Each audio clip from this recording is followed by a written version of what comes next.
Yes, yes, people. It's your boy Si. Welcome to another Gunner Talk. Look at this. Look at it. Stunning on the old Costa del Salford. Absolutely beautiful. Keep this up for the next few months. Hope you're enjoying the weather wherever you are in the world, guys, and you know if you bother to tune in or not.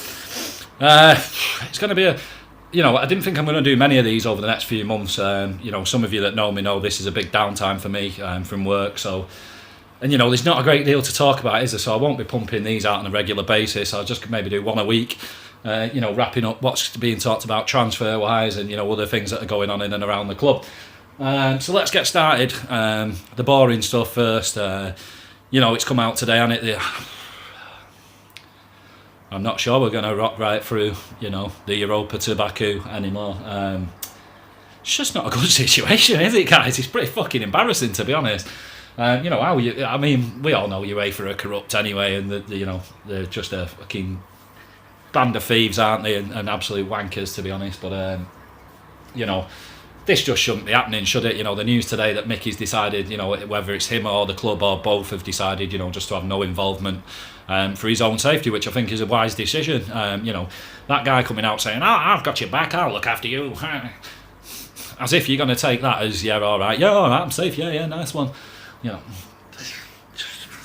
Like things couldn't have got any worse. This is just embarrassing. Just don't bother. Just really don't bother, because that was, the most. Would you, looking at that guy and his words, would you put your life and your family's, safety in his hands? Would you, bollocks? And this just shouldn't be happening in this situation. It's really, really embarrassing. And something should be getting done. It won't, but something should. I just looked at it as the most basic. Starting point for when they make the decisions on tournaments. Surely you must go, right, locations, guys, a little bit of blue sky thinking, a bit of a brainstorming session. Right, where are we going to play it? Italy. What have you got to say? France. Yeah, go on then, great. What have you got to say? Azerbaijan. Ooh, right, okay, yeah, I like the sound of that. Surely then at that point you go, right, who does this stop? Excuse me, guys. If we have this tournament here, can all the fans get there? If it's not a yes, it should get scratched off for me straight away. I get all this fairness of everybody's got to get a turn, but you can't have it like that. It doesn't. The world doesn't work that way, because it's not a fair place, is it? So you've got to look. Can all the fans get there? No, they can't. Right.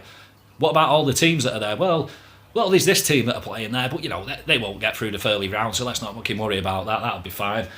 Players. What players are safety problems were playing over there? Well, there's this guy Mkhitaryan who plays for Arsenal. Well, they probably won't reach the final either. But even if they do, fuck it, he's only one player, innit? And that's how it feels to me, is what they've done, rather than just gone. Fans can't get there. It's in a shit place. It's in a beautiful place, but travel-wise, it's in a shit place. Players, teams. Can everybody get there? Is everybody safe? And they're not, and it's just embarrassing. And Euro 2020 is going to be here, guys, and we're going to have the same thing again. It can only escalate this for me. It's just a crazy decision, but nothing shocks me with these fuckers that they won't back down.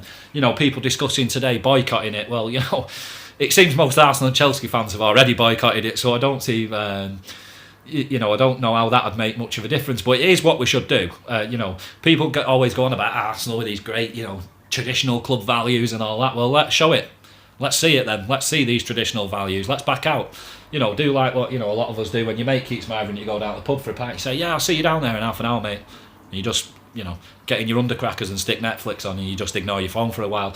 That's what we should do. We say to him, we'll see you there on the 29th. Yeah, don't worry, mate. And then just not show. I'd love that. And you can hear the UEFA music and Chelsea come out and there's just no fucking to play and they have to knock together a load of stewards to give them a game. That I'd love that, but it's not going to happen, guys. We're going to choose our own, and this is what happens. This is why the world's not a good place, because people put their own shit ahead of the greater for humanity, and that's the problem in the world. People look at their own problems, same as the voting, the Brexit stuff, people look at how it affects them rather than how it affects everybody. And we'll just look at it as if, well, we can't afford to not do this. We can't afford to boycott this game because we need to be in the Champions League. We need that chance to get in the Champions League. We need that Champions League money, baby. And we're going to choose that over backing one of our players. And it's got nothing to do whether you think Mickey's good, he's shit, he's great, he's whatever. it's just about the human rights of a player, you know, and the safety of a player. Embarrassing, you know, and this wouldn't be happening if it was a bigger name than Henrik Mkhitaryan. Let's have that right. You know, if it was Hazard or, you know, Mbappe, you know, maybe overall Laka, you know, Ronaldo, Messi. This just the football world would be in uproar over it. But just because it's Henry Mickey, you know, and nobody's. Yeah, he's not that big a problem, is it? But it's a big deal for us as Arsenal fans. You know, he's been good in the Europa League. You know, he's scored goals. He's got assists in there. You know, whether you rate him or not, it's a loss. It is a loss. And this situation just shouldn't be happening at all. And like I say, Euro 2020, it shouldn't be there now. This should be a real eye opener for him. But you know what these guys are like. You know, they've skin thicker than a rhino. They won't flinch over any of this shit. They will just carry on with their own, you know, their own process, and that's it. It doesn't matter. You know, we know that they didn't care about the fans not being able to get there, so they won't give a fuck if, you know, Henrik Mkhitaryan ain't playing. That's just how these guys are. The only little upside that I've seen to this whole shit is welbz is back. You guys know I'm not a fan, and I think he's an absolute donkey, and I can't wait to see the back of him. But if we are going to lose Mickey, you know, as talent-wise, there's not a big difference in between these two at the minute. You know, neither are good enough. But if we're going to lose Mickey, at least we might get welbz back. You know, my mate Arnie. Day to you, David. Hope you're having a lovely day today. You know, he's come out and said that he scored for an hat-trick in a behind closed doors game. I'm not sure this is true at all, to be honest. You know, we were playing the under-10s, you know, because that's what it'd take for him to score an hat-trick. You know, I don't buy it at all. I'm sorry, guy. I don't believe a word that comes out of that man's mouth. You know, I know a lot of you swing out of his arse every year, you know, right, this is it, it's Arnie time, and you come out with all the memes, and I love the memes and the gifs and all that shit, don't get me wrong, but this guy, his credibility at our club went out the window when Arsene and Gazidis went, and he hasn't got anyone in the club anymore. That's my own personal belief based on a bit of information I get. And, you know, the club came out and told us this, you know, at the start of the season, that there wouldn't be any of this shit going on behind closed doors anymore, you know, people talking and, you know, walls having ears and all that, so I just don't believe it at all. But it's a bonus if we sort of Mickey, well, he's not playing, and we're not going to do anything about that. We're just going to take it on the chin and go anyway. Having welbz back is a bit of a bonus, you know. Like I say, I'll put my own personal feelings towards him to one side. We lose an alright player, we gain an alright player back, so that's a bit of a bonus. News about this friendly against LA. Got to stick the old teeth in for this one. LASK Linz. Little friendly to play them before the Europa final. I think this is a good idea. You know, it's all about match practice, match fitness. You don't get that just from, you know, running the bleep test on at Colney. You know, I'm pretty sure it's going to be a sort of light-hearted game. I don't think it's going to be blood and thunder. You know, and I'm sure, or I hope that I'm sure that you know, we've had a word with them and said, look, guys, this is just a warm-up to Baku. You know, go easy, don't go injuring anyone, and everyone just gets a bit of a 20, 30, 40 minute run out, and it just keeps them well oiled, you know, for the final. Bit of old WD-40 on the limbs. So that's all that stuff. The next little bit of off-pitch stuff, the Vinai and Raul interview, you know, I'm sure a lot of you guys, you know, enjoyed it maybe and got, you know, some information out of it. Personally, I didn't glean any information from it whatsoever. It's just more hot air for me.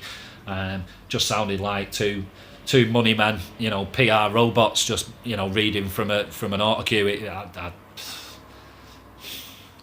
I've not got a lot of faith in these guys. You know, I don't want to really get involved in off the pitch stuff, but no, I thought about this the other day, and a mate said it to me. We don't have anybody charismatic. You know, we had it in Wenger. He was super charismatic. Now we've gone sort of complete, full scale the other way, which is we don't have. You know, Unai, love him, and I think he's doing a great job, but he's not charismatic, is he? You know, and I'm not saying that you have to have somebody charismatic, but do I want people at the club that I go, this is my guy. I want to go for a pint with this guy. I want to, you know, if this guy says, right, all Arsenal fans congregate at the Emirates and we're going to go to war, I want somebody who'll feel, yeah, man, I'll stand shoulder to shoulder with you. And I just don't get that feeling from anybody behind the scenes. I really don't. And yeah, just that lack of character, you know, dynamism, you know, charismaticness. These guys don't have it, and I feel they're just more yes men, which worries me. I think they're just puppets. Wenger was doing it and Gazidis was doing it for Kroenke, and I think these two have just gone for the money again. I hope I get proved wrong, but I just get that feeling again. I get that sinking feeling with them, talking about how passionate the Kroenkes are about our project, and I'm worried if this is their passion, because where's it got us over the last 10 years? We're in decline. We were, a few of us mates were having a barbecue the other night, having a bit of a debate, as you do, and you start ribbing each other, and we've honestly got to start realising we're not very relevant, and that's what I noticed from just sitting back and listening to the conversation, is we think we're really relevant, and we're actually not. We haven't won a league title in 15 years. When was the last time we were actually competing for a league title? Probably 15 years ago. You can look back at the Leicester season. Were we really close to taking that off them? Not in my opinion. People go mad about that Welbeck goal. I didn't flinch when that went in, because I didn't really ever think we were going to win the league. It was just holding on to that very last little thread of hope. And I'm just not that sort of guy. I'm sorry, I can't get excited over stuff like that. And this is it, a few FA Cups. If we hadn't have won them, people will be talking us like we're Spurs, and that's really worrying for me. Just a small club mentality. And I'm all for us keeping a big club mentality, but we've actually got to be a big club on the pitch to be able to back that up. You can't be that guy that's shouting, "Come on, then, you fucking dickheads!" In the distance, and then when it comes up close, all the people sees the smoke off your shoes, and you scatter, you're just gone. I just can't have any of that. And this is a thing for me, is we are in decline, and we have been. It's not been a massive decline, but it's steady and it's constant, and it's just for me.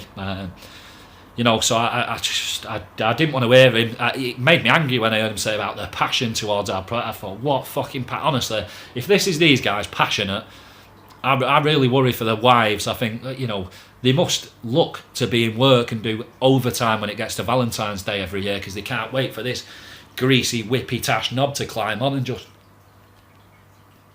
happy Valentine's Day, love. God, is this working for you? Is it? God, just imagine watching that. Goes through me, disgusting. I just don't get these guys at all, don't they? It's such a tricky one, because I'm trying to look at it as on a positive note of we're not going to get rid of them. That's just how it is. Now he's got 100% control. I a lot of you guys know I love my NBA, I love my NFL. If you look at the Nuggets and the Rams, they have improved massively over the last few seasons, although not hitting the top, and winning it. They've got a lot more competitive and a lot closer, and you can see that he's happy to spend big dough when it's needed. So maybe he can, but I'm not feeling the vibes, guys. I'm not feeling the vibes. The only thing I think a lot of you clung to was the old 2-year stuff, which you've got to take as a positive. We're not going to, because that's what's upset a lot of you. I mean, I didn't have an affinity towards Ramsey. I didn't really have any feelings towards Sanchez. Decent players, not world beaters for me. Maybe Sanchez was for a couple of seasons, but Rambo's never been a world beater for me, and somebody that I'd happily have flogged over the years. And that's what's upset a lot of you, is we've got nothing for them when there's probably best part of 100 million there. In getting money back, and then that's why we've got no money to spend. So I can see the sort of the wheel of thought that you're going through. This is some decent news, but it's nothing new that we weren't told at the start of the season. So I just gained nothing from this interview at all, apart from it just made me think these guys are really wooden, very boring, and not particularly filling me with any real extra hope. That's all I'm clinging to, is the fact that we can't get rid of Kroenke. He now owns 100%, so maybe he will take more of a vested interest, because it's purely his investment now. So it is all on his best interest for us to improve, and to not keep stagnating. And this financial fair play stuff, and I saw somebody making the excuse that, well, we spend 220 million on wages, it's not about investment. Yeah, but that's the problem for me, guys, is look at what we're spending 220 million on wages at. An awful squad, fucking hell. You look, Czech 100 grand, Litchi 100 grand, Mustafi probably 100 grand, El Neni probably 100, your best part 100 grand, Xhaka 100 grand, then you get to the Mickey and the Ozils, there's 550 gone, it's fucking hell. I wouldn't trust these guys to make me a cup of tea, to be, the behind the scenes guys are fucking hell. But maybe you've got to have faith that now Gazidis is gone, it's not in his control anymore, and Wenger, that this will change now and we will sort that out. Because when it all comes down to it, and you look at how financial fair play works, we're one of the bigger clubs, so we should have resources, we should have funds, we should be able to go and buy players. You know, and then another thing in that interview where they said, well, he's happy to invest all revenue made by the club back into the club. Oh, fucking hell, thanks, pal. You're so nice here. You know, like we should be tipping our hat to him, saying, cheers, buddy. You know, you've gone on the Christmas card list. Oh, just fucking mind-blowing. That's it. To me, a football club is something you buy not to make money out of. It's something you buy because you love the club. You know, I was saying it to a mate the other day, like with Salford or with Bury or small local clubs to me. I would love to have, you know, be a billionaire where I could just say to Bury, look, here's 50 million quid, make shit happen. You know, I don't want any real involvement, just get the right guys in and let's make this club and take it where it could be or should be or can be, you know. And this guy's just not doing that, and that's what a lot of people off, is we're draining our resources on what we do have, and then he's not really putting anything else in. It's, you know, as we all know, none of his own money has gone into the club. You know, and there is ways and means. I'm not saying we should cheat FFP, but there is ways and means of putting money into the club of his own. He could put 200 million in of his own money towards transfers. That's just how it is, guys. But we're pissing it all away on the wages, and that's where we're stuck. You know, why we couldn't do much in January, and why we probably can't do unless, you know, quite a few names go out the door this year. We're probably going to be in the we are going to be in the exact same situation. You know, you get a 7% increase on your wages, so, you know, I'm not going to sit here and work out 7% of 220 million, but, you know, it's a decent chunk, but it's not going to do enough that what we need to do. But anyway, that's all. Oh no, one last thing. Bouldy, my old mate Steve Bould. Bouldy.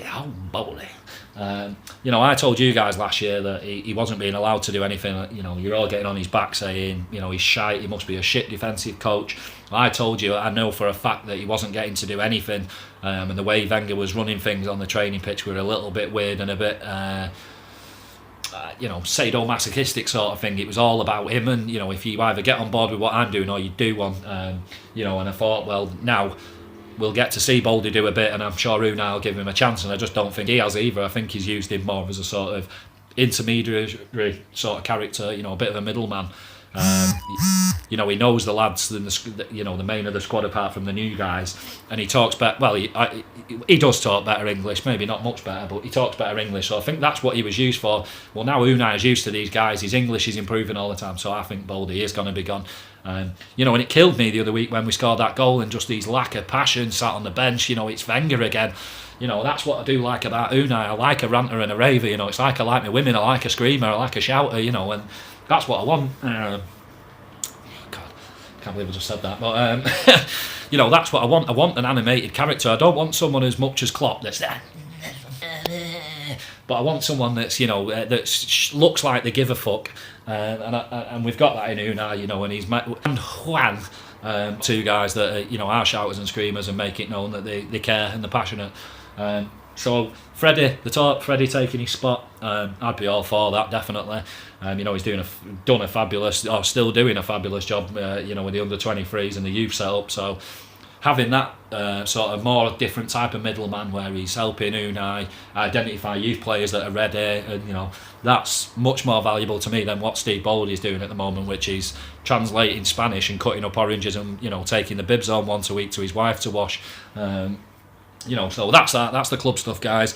Let's get into the old silly season stuff, the old transfer mill. Let's start the wheel, the tombola of bullshit. Let's see what comes out number one. Goalkeepers coming in. Neto. By name and by nature, in my opinion. You know, 42 million euros. This is I'm going to have a little size scale of sort of 0 to 5. 0 being never happening, 5 to definitely happening. Neto for me, 42 million euros. A big 0 on the size scale, never happening, not in a million years. Don't know where this has come from, but no, hell no, not happening. And then there's another one, Schubert on a free. I'll give this a sort of a little cheeky 1 out of 5. Only because I think we could bring in another goalkeeper. You know, I think Iliev's going, Mace probably going. So I think we do probably need a third goalkeeper. I don't think any of the kids in the youth setup are good enough or ready enough. I still want to see Martinez as number 2. The club told him before he went to Reading that that's what he'd be offered, and a real chance of ousting Leno as number 1. So I could see us bringing in a young, cheap goalkeeper or an old, free goalkeeper, just someone to warm the bench, and be a third choice. Don't want to be mean, but a Richard Wright sort of goalkeeper. Someone that will just happily collect a small wage. A big wage, but compared to other players, a small wage. Very much like a kicker in American football, a guy that just sits around a lot. People go, oh, well, he only gets $4 million a year, but yeah, it's a lot of dough for what he's actually asked to do. So I could see sort of a deal like that sort of happening, but it's not one I'd be jumping up and down for at the minute. The biggest in the old tombola of shit. Centre backs. Obviously, we all know we need one. This is the most interesting one at the minute, where the most names are being pushed around. Hanneman. I made my comments on that the other day. That is a big fat 0 for me. Never happening. I don't know if this is coming just because the Edu links, and we know most journos are full of shit and they'll do anything to fill pages, and they know that Arsenal fans jump on any slight bit of rumour whatsoever. We are clickbait pros, aren't we? We jump on everything, so I can understand why they would do something like this. People go, oh, Brazil, well, Edu, well, yeah, oh yeah. No, a guy at his age, limited amount of appearances he's made, his disciplinary record is fucking diabolical. No, big fat 0 for me, never happening. Don't know where it's come from, but no, not at all. Another one I put in the same bracket, the old Manolas. He's very much like Hanneman for me. He's just a Mustafi Mark II, the Greek Mustafi, Mustafodopoulos, it just, no. I just do not see why we would go and spend 36 million euros, when we've been told by the old Oracle that we've only got 40 million as it stands. Why we'd go and blow all of it on a player that their club is saying not good enough, he's surplus to requirements. Well, I'm sorry, but if a guy is surplus to requirements for Roma, he's surplus to requirements for Arsenal, because we're a bigger, better side. So, no legs on that one for me. Big fat 0. Umtiti, I give this a sort of...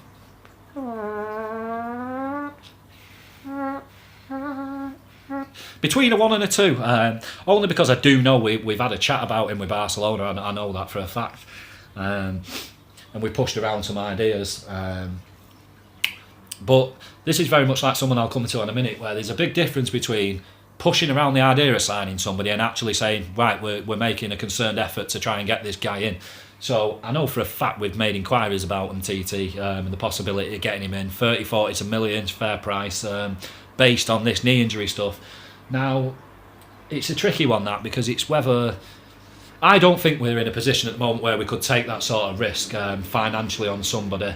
But I do trust our medical team to do some due diligence. So if they press ahead with it, I'm not going to complain, because he's a world-class centre-back when he's fit. And somebody that, if it wasn't for this knee thing, we wouldn't even be talking about him, because he'd be 60 to 80 million, he'd be in the Koulibaly range, and we'd never be of any realistic chance of signing him anytime soon. So you've got to take the rough with a smooth.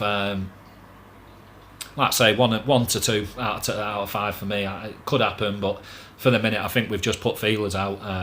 And it's another one. This will be based purely on Champions League. He won't come here without Champions League, I don't think, whether he even wants to prove himself or not. I don't see him wanting to go to a club, and I don't think he should go to a club that doesn't have Champions League. So this is one that you won't hear much about, I wouldn't have thought, till after the Europa League final, and then maybe it might move on a notch, but until then I wouldn't expect to hear anything. Then it comes out of the really interesting centre-back stuff, which I've loved to hear about. Saliba and Hermoso, two that I've watched play, between 10 and a handful of times, put it that way. Not watched them play every week, and I'm not going to give some glowing reference based on bullshit. I'm going to pretend I know that they're brilliant. But from what I have seen, my limited exposure to them, they both do look like the sort of players I'd want at the club. Physical, athletic type centre-backs, cool on the ball. That's what I want, and age-wise, they're at that perfect age, and I think that is the way we're going to work our model now, is that, we went through that spate of getting older, experienced pros just to, as I always say, put a plaster on a broken limb, whereas now I think we're going to try and unleash the gates a little bit and bring in players like Torreira and Guendouzi, who, you know, we might pay a little bit of money for, but their intrinsic value will go up tenfold once they start playing some football. You know, and they help us sort of off the pitch and on the pitch, you know. And if it doesn't work out, then there's money there, and if it does work out, we've got a great player. So these two guys, you know, we're talking about for probably about 15 million for Saliba and around 20 for Hermoso. I know he's got a release clause that's more than that, but I'm being led to believe that they'd be willing to take a bit less just to get rid and get some dough in. So I think we could probably sell up the two for less than 40 million, which to me would be absolutely wonderful. You know, and I've just referenced to, you know, TT for similar money, Manolas, you know, these guys both have drawbacks. These two young lads, yes, they're young, so they're inexperienced, but they could be part of a real bigger picture for us over the next 3, 5, 10 years. So I'd be all over these two. So I'm going to give these two both a 2 apiece. You know, because I do think we will have had interest in both. I do think we will have scouted and watched both, because these names don't just come out of thin air. You know, it's very... can't think of the word, so I'm going to go off that, but... Very no, I'm going to leave that one because I can't think of it. I'm having a brain fart. But these are the sort of players I think we will be looking at. You know, younger, cheap. You know, very of the Sven model, which is, you know, like Guendouzi, where he's not going to be brilliant for us in the first season. Although I do think Guendouzi was a really, really valuable member of the squad this year. But then it's like, you know, you're looking further projections 2 or 3 years down the line. We're not going to overnight catch Liverpool and City. It's not going to happen. So we need to be clever about how we do things and look, you know. Can we catch them in 2 or 3 years? You know, let's just get back into Champions League. Let's build off that platform and let's go. And then maybe in 2 years we can attack. So yeah, I love the idea of these two guys. That's it on the defensive front. On outgoings, I've had a little word in me here that apparently Jenko's been told to do one. So that's a bonus because there's more money freed up. And, you know, if we could get a couple of mil for him, that's, you know, great as well. Then we move on to centre midfield. Partey. Thomas Partey. Release clause 43.5 million. I don't think it's going to happen, but I'm not disappointed to hear news like this. You know, he's talking, saying, well, you know, he might leave. They're talking, saying, you know, he might leave. You know, we might have an interest. Once again, I think there's a big difference in between having an interest and actually following through in it. You know, like I said to somebody the other day, I've got an interest in Bugattis. Doesn't mean I'm about to buy one. You know, the two very different things. There's a very strong line in between the two. But in midfield, this is the sort of player I want. But I think to bring in somebody like that, Xhaka would have to go. And, you know, and then we're looking at sort of if we could get 20 to 30 for Xhaka, we're then only spending 20 million on a guy like this and we're getting a monster upgrade. You know, still somebody who could be part of the team for years, but would be an instant first teamer easily, you know, and he's exactly what I want in midfield, which is a dynamic box-to-box player that can tackle, reads the game well, and, you know, and can do everything Xhaka can, plus 9,000 more things, because he can only do one. So I'm going to give this just a 1 at the moment, because I think there will be interest there, but this is another one that will be based around Champions League. He's not going to come to us, you know, on a downgrade. I think we're quite on a level footing with Atletico as far as, you know, club stature at the moment, but he's not going to come unless we've got Champions League. So that's another one that I don't think we'll hear, you know, apart from whispers, we'll hear anything concrete one way or the other for another few weeks. Then it gets into the real crazy shite, you know, attackers / centre forwards. Like I say, most publications, journals and that know that's the one thing that most people want, although it's not the most important, because be it scoring goals hasn't been a problem this year, although we probably would score more with wingers and genuine wingers. Centre back and box to box midfielder are hands down the most important signings we make this year. But, you know, Zaha again, he's another one, guys. He gets a 0 for me. I'm going to give it half a point because I think we will have had an interest, but not at 80 million, guys. You know, he's a £40 million player.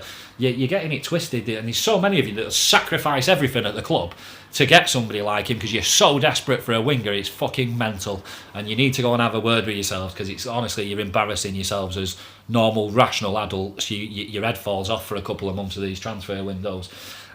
You know, and that saw the other day. I mean, people still bought into it. 40 million plus Chambers plus Reece Nelson.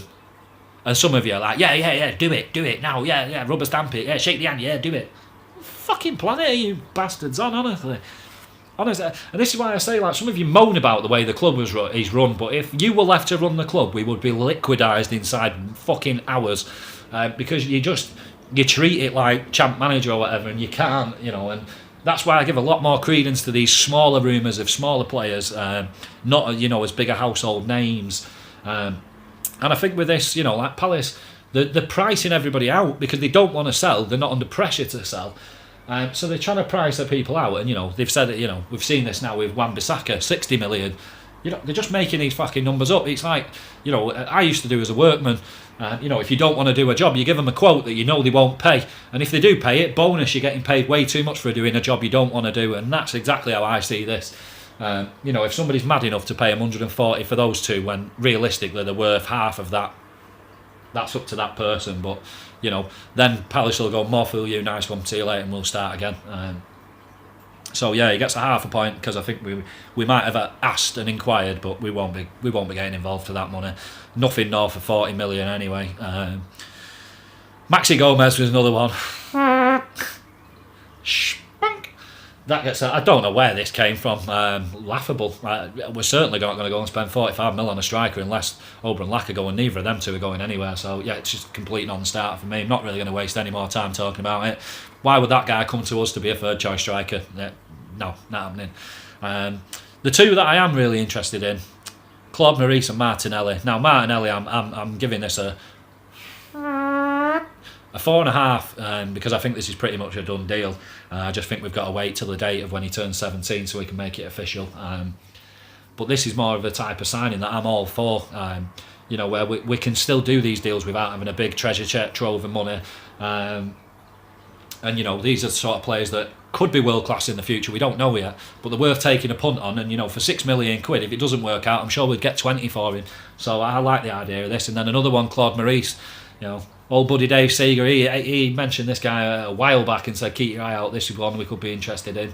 Going back to Lorient, and I remember at the time he was saying there's another guy apart from Guendouzi that we should be looking at.